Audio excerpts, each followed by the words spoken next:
भूल करके भी अपनी बहन, बेटी या पत्नी को इन 3 लोगों के साथ भूल करके भी अकेले कभी नहीं छोड़ना चाहिए।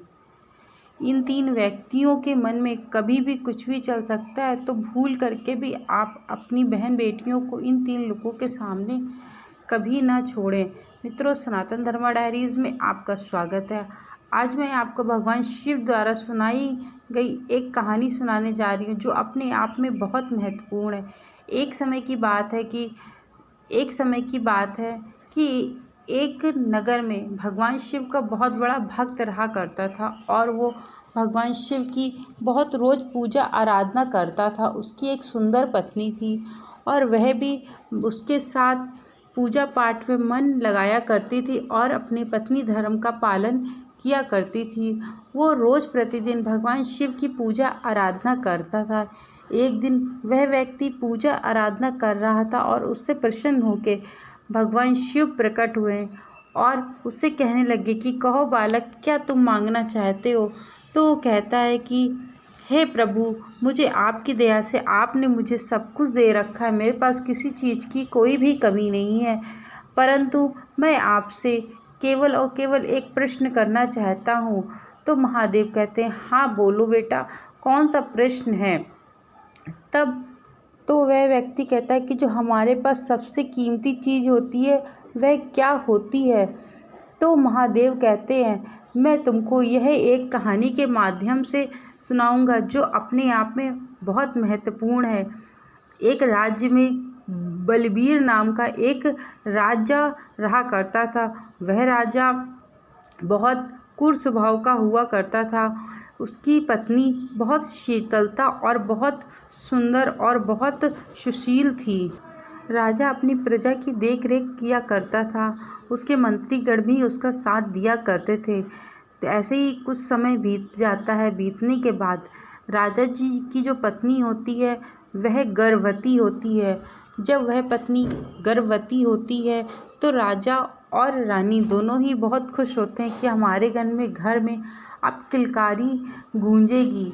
तो जैसे ही उस राजा को यह पता चलता है एक ब्राह्मण द्वारा कि तुम्हारे कुल का नाश जो है वह एक कन्या करेगी और वह स्वयं की तुम्हारी कन्या होगी, यह सोच के राजा बहुत चिंतित हो जाता है और क्रोध भी आता है, क्योंकि वह राजा बहुत क्रूर स्वभाव का होता है। जैसे ही उसको इस बात का पता चलता है तो उसी समय, जिस समय उसकी पत्नी यानी कि रानी बच्चा शिशु को जन्म देने वाली होती है, तभी उसको राजा को किसी काम से बाहर जाना पड़ जाता है और अपनी पत्नी से यह कह जाता है, यदि बालक का जन्म हो तो ठीक है, यदि कन्या का जन्म हो तो उसको तुम अपने हाथों से गला घोट के मार देना। इतना कह के वह वहाँ से चला जाता है। और फिर कुछ समय के बाद रानी के एक गर्भ से एक पुत्र का जन्म हुआ होता है। तो राजा जब लौट करके आता है तो बहुत प्रसन्न होता है। वह सोचता है कि मेरे घर में एक पुत्र का जन्म हुआ है, खूब उत्सव होता है, खूब ढोल नगाड़े बजते हैं। ऐसे ही करके जब उसका पुत्र काफ़ी बड़ा हो जाता है और धीरे धीरे समय व्यतीत होने लगता है तो रानी फिर से गर्भवती होती है। रानी को फिर से यही बात कह दी जाती है, यदि एक पुत्री का जन्म हो तो तुम उसे मार देना और पुत्र का जन्म हो तो तुम उसे रख लेना। इतना कह के राजा फिर कहीं चला जाता है कुछ काम से। जैसे ही उसकी पत्नी यानी कि रानी के शिशु के जन्म होता है तो जो रानी होती है वह दाई से कहती है कि तुम उसको ले जाके कहीं मार दो, क्योंकि राजा ने मुझसे कहा था कि यदि लड़की का जन्म हो तो तुम उसे मार देना, परंतु मैं अपनी बेटी को अपने हाथ से नहीं मारना चाहती, क्योंकि माँ तो माँ होती, माँ का भाव ही अलग होता है। मैं अपनी बेटी को आखिरकार अपने हाथ से कैसे मार दूँ। फिर धीरे धीरे समय व्यतीत होता है तो जो दाई होती है जिसने शिशु को जन्म दिलवाया था वो कहती कि मैं इस कन्या को मैं खुद पाल लूँगी, अपने घर में मैं इस कन्या को पाल पोस करके बड़ा करूँगी। इतना सुन के रानी कि मान लो कि जान में जान आ जाती है और वह इस बात के लिए तैयार हो जाती है। उस कन्या को वह अपने घर लेकर के चली जाती है और कुछ गहने और पैसे उसको दाई को दे देती है। देने के बाद उसको अपने घर में लालन पालन करने लगती है। वह वहीं पे बड़ी होने लगती है और राज्य में यही घोषणा करा दी जाती है कि मैंने उस लड़की को मरवा दिया है दाई के हाथों। इतना कह के सब लोग बड़ा शांत हो जाते हैं। फिर उसका लालन पालन एक गरीब घर में होता है। उस कन्या का विवाह रानी का जो लालन पालन होता है वह एक गरीब घर में ही होता है। इसके बाद समय बीतता है। फिर जब कन्या चलने लगती है तो कभी कभी वो दाई जो होती है वो उस कन्या को महल में ले आया करती थी। इससे रानी जो थी वह लाल प्यार कर लेती थी और उसको अपने गले लगा लिया करती थी। यह देख कर के ही वह संतुष्ट थी कि कम से कम मेरी बेटी सही सलामत तो है। इतना देख कर के ही वह बहुत खुश रहती थी। फिर धीरे धीरे समय व्यतीत हो जाता है। वह कन्या जवान हो जाती, खूबसूरत बहुत होती, क्योंकि रानी का जो छवि पाई होती है वो बहुत सुंदरता होती है। उसका लालन पालन भले एक गरीब घर में हुआ, लेकिन वो सुंदर इतनी होती कि देख के कोई भी मोहित हो जाता है।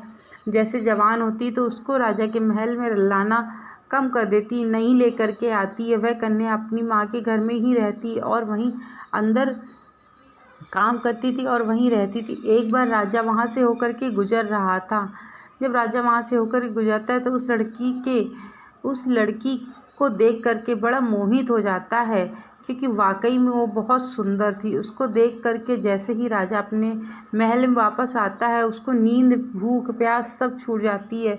फिर अपने मंत्री से कहता है कि मैं वो जो झोपड़ी में कन्या रहती है मैं उसके साथ विवाह करना चाहता हूँ और यह प्रस्ताव तुरंत के तुरंत भिजवा दो।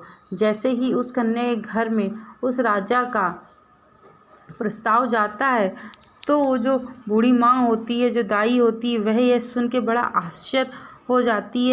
आश्चर्यचकित हो जाती है, क्योंकि वह उसके मन में तो यह था कि यह उनकी पुत्री है और पुत्री के साथ विवाह कैसे हो सकता है। इतना काफ़ी समझाने के बाद भी वह बुढ़िया कह देती, नहीं, मैं अपनी लड़की का विवाह मैं राजा के साथ नहीं करूँगी, कुछ भी हो जाए, चाहे मुझे तुम लोग जिंदा मार दो। इतना कह के वो लोग चले आते हैं। जैसे ही राजा को सारी खबर का पता लगता है तो राजा कहता है तुम उस बुढ़िया को लेकर के महल में आओ। जैसे ही बुढ़िया को लेकर के महल में आता है और सैनिक लोग लेके आते हैं, उसको मारने लगते हैं। तब राजा कहता है कि तुम आखिरकार मेरा विवाह उसके साथ क्यों नहीं करवाना चाहती हो। तब भी नहीं बताती है, जो बूढ़ी माँ होती तब भी नहीं बताती कि वह आपकी कन्या है, इसलिए मैं विवाह नहीं करना चाहती हूँ। फिर उसके ऊपर कोड़े चढ़ने लगते हैं। आखिर है तो वो बूढ़ी एक औरत ही ना, बूढ़ी बहुत थी, तो कोड़े इतने चलने लगते कि वह बर्दाश्त नहीं कर पाती और वह सारी घटना उस राजा को बता देती है। सुन के राजा बड़ा आश्चर्य हो जाता है और अपने बेटे को बुलाता है, कहता है कि अपनी बहन को तुम मार करके जंगल में छोड़ आओ जाके और उसकी आंखें लेकर के आना मरी हुई, ताकि मैं देखूं तो मुझे विश्वास हो जाए कि तुमने अपनी बहन को मार करके आए हो। इतना सोचते हुए वह जो राजा का पुत्र होता है सोचता है कि इतने वर्षों के बाद तो मुझे अपनी प्यारी बहन मिली हुई है, अब मैं उसका कत्ल कैसे कर सकता हूँ। परंतु राजा की यह हट है, अगर मैंने नहीं किया तो वह बहुत क्रोधित हो जाएंगे और बहुत ज़्यादा गुस्सा होंगे। तब इतना सोचते हुए उस कन्या को लेके एक जंगल में ले जा रहा होता है उसका भाई। तब भाई बहन दोनों आपस में बात कर रहे होते हैं। कहते हैं कि इतने वर्षों के बाद तो मैंने तुमको पाया है, आज मैं अपने हाथों से तुम्हें कैसे मार सकता हूँ। दोनों भाई बहन आपस में बात कर रहे थे तो बहन कहती, नहीं भाई, तुम मुझे मार दो, नहीं तो राजा तुमको मार देंगे, तो उससे अच्छा है कि मैं खुद ही मर जाऊँ। इतना कह के राजा का बेटा कहता है कि नहीं, मैं अपनी बहन को अपने हाथों से मार तो नहीं सकता, लेकिन मैं तुमको इसी जंगल में छोड़ करके जा रहा हूँ। आगे जो ईश्वर की इच्छा होगी वही होगा और जो तुम्हारे भाग्य में होगा वही होगा। इतना कह के अपनी बहन को उसी जंगल में छोड़ के हिरन की 2 आँखों को लेकर के आता है और ले जा कर के उसको राजा को दे देते। कहता है, मैंने अपनी बहन को मार दिया है। इतना कह के वह वहाँ से, उसको भी विश्वास हो जाता है कि हाँ, मेरी बहन मर गई। धीरे धीरे समय होने पर जंगल जंगल में लड़की रहती है। फिर एक राजा वहाँ पर आता है और वो बहुत सत्यवान और बहुत शीतलता स्वभाव वाला राजा था। जैसे ही आहट सुनती है तो वह झाड़ियों के अंदर छुप जाती, क्योंकि उसके कपड़े बहुत फट चुके थे, आधा से ज़्यादा अंग उसका दिखता था। इतना जैसे ही आहट सुनती है घोड़ों की, तुरंत झाड़ियों के पीछे छुप जाती है और जिस झाड़ियों के पीछे वह छुपी हुई होती है उस वहीं पर राजा आकर के बैठ जाता है। और जैसे ही उसे आहट लगती कोई व्यक्ति वहाँ पर छुपा हुआ है, तो राजा उससे कहता है कि तुम बाहर निकल के आओ, मैं तुम्हें कुछ नहीं करूँगा, मैं तुम्हें नहीं मारूँगा। उतनी देर में वह कन्या कहती कि हे राजन, मेरे अंग में वस्त्र नहीं है और मेरे जो वस्त्र वह फट चुके हैं, इस कारण से मैं बाहर नहीं आ रही हूँ। अगर हो सके तो आप मुझे कुछ वस्त्र दे दो तो मैं पहन के बाहर आ जाऊँ। तो राजा जो होता है उसको वस्त्र दे देता है और जैसे ही कन्या बाहर आती तो उसको देखकर बड़ा ही मोहित हो जाता है। तभी उस कन्या को अपने गांव लेकर के चला जाता है और वहाँ उस कन्या से विवाह रचा लेता है। वह कन्या और राजा दोनों वहीं पर अपने नगर में, राज्य में रहने लगते हैं, सुखी पूर्वक रहने लगते हैं।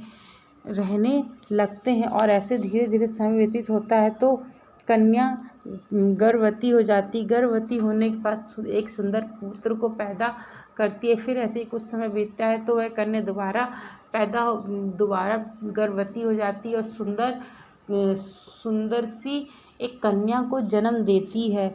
और इतने में राजा उसका विश्वास जीत चुका था और रानी भी उसका विश्वास जीत चुकी थी। तो एक दिन पूछता है कि अब कम से कम कुछ तो बताओ अपने बारे में।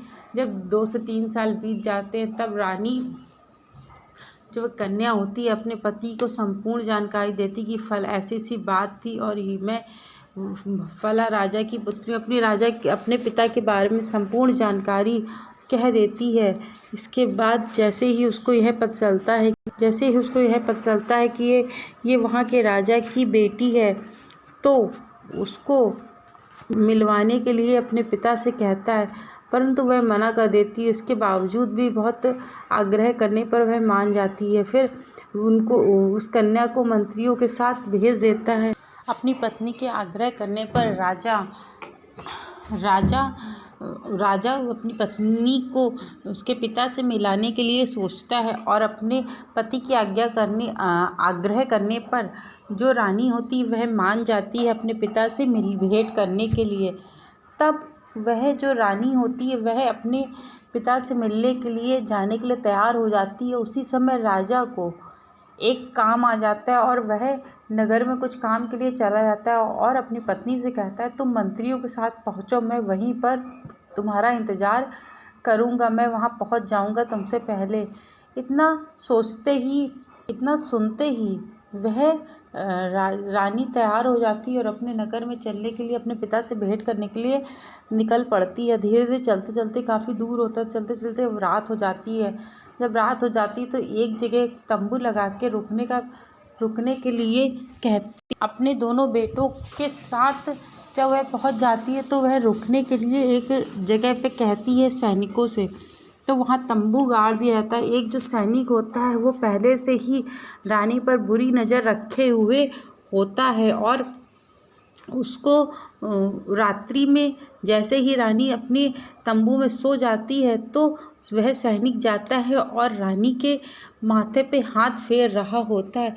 यह दृश्य देख करके वह चौंक के उठ जाती है और कस के चिल्ला के उसे भगा देती। भगाने के बाद फिर समय बीतता है, फिर आगे चलते चलते फिर रात हो जाती है। फिर वह तंबू गाड़ते हैं और फिर वही चीज़ होती है कि वही मंत्री फिर आता है, कहता है कि मैं तुम्हारे साथ सोना चाहता हूँ, मेरी काम वासना इतनी बढ़ गई है कि मुझसे अब बर्दाश्त ही नहीं होती। तुम इतनी सुंदर हो कि मैं देख करके मोहित हो गया हूँ तुम्हारे ऊपर और मेरी काम वासना वर्तमान समय बिल्कुल प्रफुल्लित हो गई है।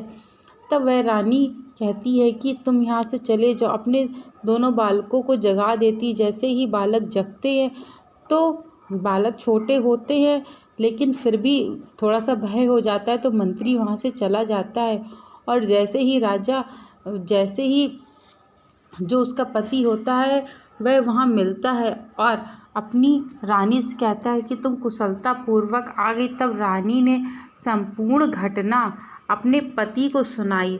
जब पति को संपूर्ण घटना सुनाई तो मंत्री को, जिस मंत्री ने दुर्व्यवहार करने का प्रयास किया था उसकी पत्नी के साथ, तो वह उसको तुरंत ही दंडित करता है और तुरंत उसको जेल खाने में डलवा देता है। क्योंकि इसी कारण किसी भी व्यक्ति के सामने, किसी भी व्यक्ति के साथ अपनी पुत्री या अपनी कन्या या अपनी पत्नी को अकेले कभी भी किसी गैर पुरुष के साथ नहीं भेजना चाहिए।